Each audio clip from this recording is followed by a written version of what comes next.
जय हिंद साथियों, स्वागत है आपका अपने YouTube चैनल स्मार्ट फौजी भाई में।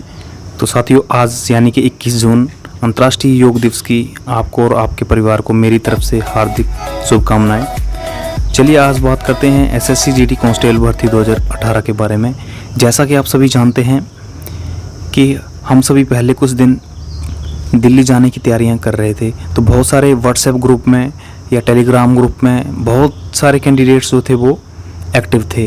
लेकिन जैसे जैसे दिल्ली जाने का टाइम नज़दीक आता जा रहा है तो वो ग्रुप से बिल्कुल ही गायब होते जा रहे हैं। ना तो कोई दिल्ली जाने की बात कर रहा है, अगर किसी को बोलो कि अपनी अपनी टिकट शेयर करें तो वो भी इस तरह से कुछ नहीं करते हैं। और लगातार अब यही हो रहा है कि वो ग्रुप से एग्ज़िट होते जा रहे हैं। तो दोस्तों, ऐसा मत करिए। आप दिल्ली आइए, 25 तारीख तक पहुंचने की कोशिश करिए। अगर आपकी टिकट नहीं भी हुई है तो किसी न किसी तरह से, किसी न किसी साधन से पहुंचने की दोस्तों आप कोशिश करें, तभी जाके हम सभी जो इस लड़ाई को लड़ पाएंगे। देखिए दोस्तों, बात ऐसी होती है कि प्रोटेस्ट के लिए परमिशन जो है वो तो मिल जाती है, वो तो मिल भी चुकी है प्रोटेस्ट के लिए परमिशन।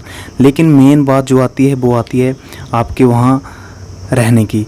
सबसे बड़ा इंतज़ाम जो होता है वो आपको रहने का इंतज़ाम होता है। अगर आप इतने दूर से आ रहे हैं और फिर आपको रहने का इंतज़ाम नहीं होगा तो आपको इधर उधर रहना पड़ेगा, दर बदर भटकना पड़ेगा, या तो हो सकता है आपको रेंट का रूम लेकर रहना पड़े। तो इससे आपका जो है पैसा खर्च होगा।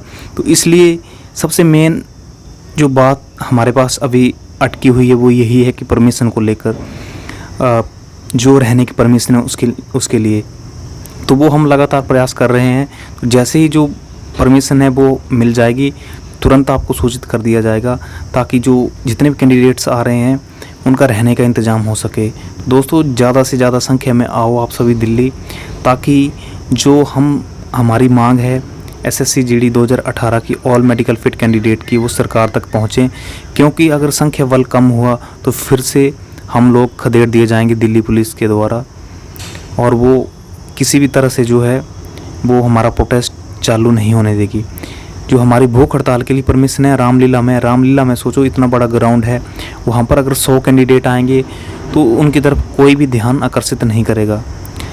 ध्यान आकर्षित हमेशा दोस्तों भीड़ को देख कर होता है। अगर आपकी भीड़ अच्छी होगी, आपका संख्या बल ज़्यादा होगा, तभी जो हमारा काम है वो और आसान होता जाएगा। तो जितने भी लोग ग्रुप में एक्टिव है वो सभी लोग ध्यान से सुने इस बात को कि ज़्यादा से ज़्यादा जो है वो आने का प्रयास करें। दिल्ली के लिए आज से ही प्रस्थान कर दें। और जो हमारे भाई दिल्ली में लगातार परमिशन को लेकर प्रयास कर रहे हैं, आपके रहने के लिए इंतज़ाम कर रहे हैं।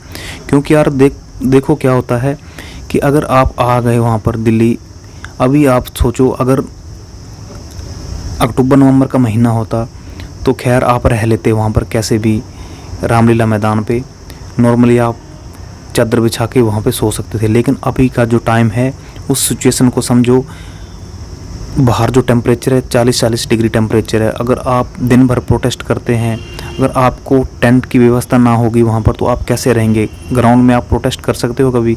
इस बात को सोचो। तो ये सारी जो चीज़ें हैं वो मद्देनज़र रखते हुए जो मेन परमिशन है हमारी रहने के लिए एमसीडी से, अगर वो एक बार हमें मिल जाएगी तो हम जो है प्रोटेस्ट जो है वो चालू कर देंगे। और जो कैंडिडेट्स ये सोच रहे हैं कि मेरे एक के जाने से क्या होगा, दोस्त बूंद बूंद से घड़ा भरता है। तो आप सभी को जो है वो आना पड़ेगा, तभी जो है वो हमारा काम बनता जाएगा। जैसे आप इन स्क्रीन में देख रहे हैं, पहले जब हमने प्रोटेस्ट किया था पहली बार तो इतनी सारी जनसंख्या में कैंडिडेट्स पहुँचे थे, काफ़ी अच्छी जनसंख्या थी जब नवंबर में हुआ था, 12 नवंबर के समथिंग।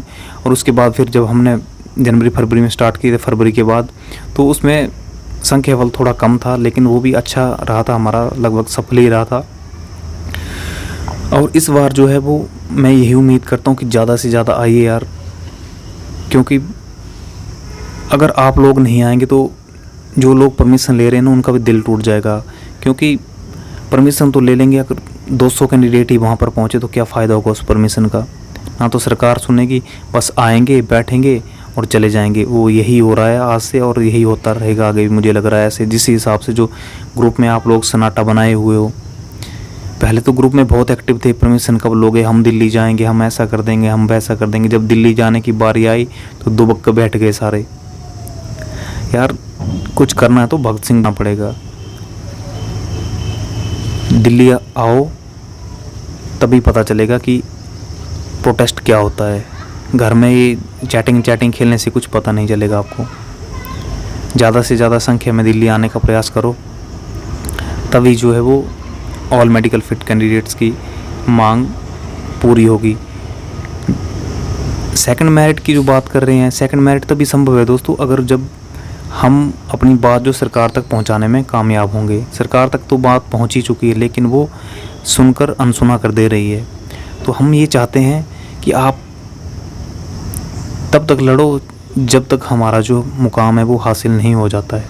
तो मैं आपसे यही उम्मीद करूँगा कि ज़्यादा से ज़्यादा संख्या में आओ और इस जो हमारा प्रोटेस्ट है इसको सफल बनाओ, और सभी लोग जो है यहाँ से नौकरी लेकर जाओ, क्योंकि आप लोगों ने यार बहुत मेहनत की है।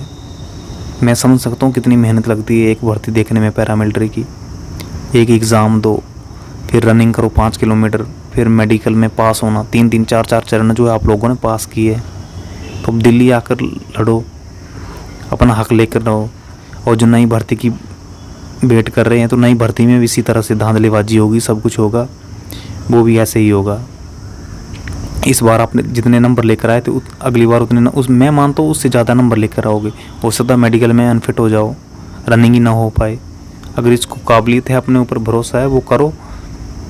अगर जो नहीं आना चाहता है दोस्तों, हम उससे ज़बरदस्ती नहीं करेंगे, ना आए। और जो भाई लोग आना चाहते हैं, आओ, आपका वेलकम है। और वर्दी लेकर ही मानेंगे हम सभी। जब तक तोड़ेंगे नहीं दोस्तों, तब तक छोड़ेंगे नहीं। जय हिंद, जय भारत।